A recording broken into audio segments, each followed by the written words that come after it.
Salut à tous et bienvenue dans cette vidéo. Alors aujourd'hui au programme, on va regarder un trade que j'ai pris hier. On va voir plusieurs choses. Le premier, c'est un biais psychologique que j'ai pris pas mal de temps à combattre, qui était celui de clôturer des positions en gain avant d'attendre un take profit. Et on va voir aussi dans cette vidéo l'importance de maintenir une vision forte quand on prend un trade, d'avoir confiance dans son analyse, dans ses directions. Donc on va voir tout de suite, je vais vous montrer ce qui s'est passé et vous allez voir la logique, elle est assez amusante. Donc on est en replay. Donc là on est sur AUD/JPY, donc le dollar australien contre le yen japonais. Et donc qu'est-ce qui s'est passé hier? Donc j'avais fait une analyse en 1 heure où on voyait des zones de support et de résistance. Et ensuite j'ai fait un suivi en 15 minutes pour voir les positions. Donc qu'est-ce qui s'est passé tout simplement? On a eu le marché qui est monté et qui allait simplement sur une zone de support. Et en fait, on a rejeté la zone de support que j'attendais. Donc j'avais fait cette petite zone en grise. Et on a commencé à tomber. Pendant la chute, donc on a rejeté le support, on commençait à faire un bearish engulfing, donc c'est-à-dire on recouvre la dernière mèche précédente et il y a plus de chances qu'on continue à la baisse. Du coup, je suis rentré à ce moment-là dans une position de sell, donc une position de vente.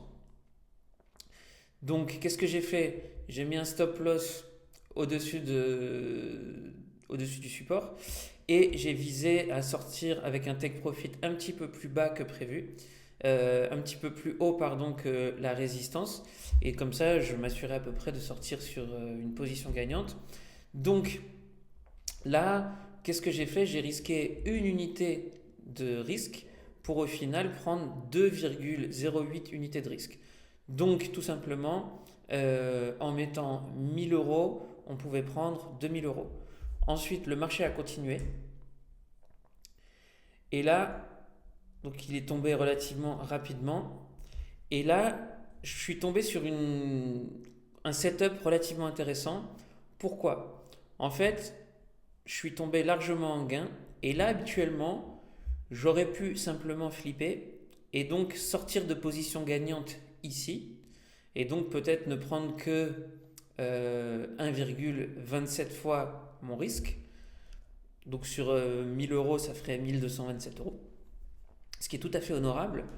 Sauf que, comme je connais mes chiffres, je sais qu'en moyenne, sur 100 ou 1000 trades, je sais que si je laisse patienter mon trade jusqu'au take profit, statistiquement, je réalise plus de gains que si je clôture n'importe quand, tout simplement parce que je suis greedy, tout simplement parce que j'ai envie de récupérer de l'argent, je suis trop avare.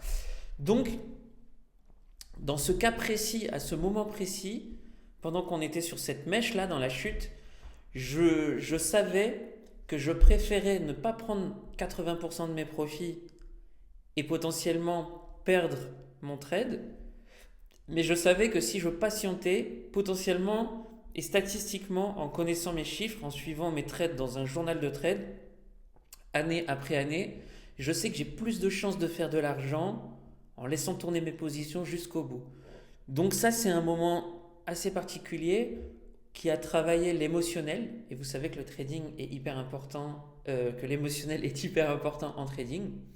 Et donc, je vais vous montrer ce qui s'est passé après parce que c'était assez amusant. Donc, on a eu une mèche et en fait, le cours est remonté. Donc, on a eu un pullback. Le pullback était intéressant. Et on a commencé à rejeter et à redescendre. OK? Donc là, qu'est-ce qui s'est passé? Sur ma première position, donc où je risquais un R, une unité de risque, donc par exemple 1000 euros, j'ai redescendu mon stop loss qui était ici, je l'ai redescendu sur cette zone rouge, et du coup ma position, je ne pouvais plus perdre d'argent dessus. Maintenant, moi j'étais prêt à prendre une unité de risque sur ce trade, et donc j'ai réouvert une nouvelle unité de risque, j'ai ajouté sur ma position gagnante, pour voir si je pouvais augmenter ma profitabilité tout en maintenant une unité de risque. Donc qu'est-ce que j'ai fait à ce moment-là? J'ai ouvert une deuxième position où j'ai rajouté une unité de risque. Ok. Donc ma première position, elle était forcément en gain et j'ai une unité de risque ouverte sur cette deuxième position. Et ensuite, qu'est-ce qui s'est passé dans le trade? 15 minutes après, on est presque allé au take profit, mais j'ai touché à rien. Et une demi-heure après, on est remonté. Et là, j'ai mon take profit qui a été exécuté automatiquement. Donc, qu'est-ce qui s'est passé en somme? J'aurais pu, en étant avare, fermer une position gagnante à 80%. Sauf que, et donc j'aurais pu prendre par exemple sur 1000 euros, 1227 euros. Sauf que qu'est-ce qui se passe? Donc là, j'ai pris 2000 euros sur ma première position. En ayant rajouté une seconde position, j'ai pris 1224 euros de plus. Donc cette position fait 3,24 R, un petit peu plus, 3,30 R. C'est-à-dire qu'en risquant 1000 euros, on finit avec 3300 euros. Ok? Donc, si j'avais été avare, je serais parti avec la moitié en fait de ce que m'a permis de faire le marché. Et donc, sur un seul trade, en ayant une unité de risque, on peut repartir avec 3,3 fois le risque qu'on a mis. Comme quoi, il faut savoir bien gérer son émotionnel, traquer ses performances dans son journal de trading et surtout connaître ses chiffres. Rappelez-vous de ça, je vous souhaite de très bons trades à tous. Ciao ciao.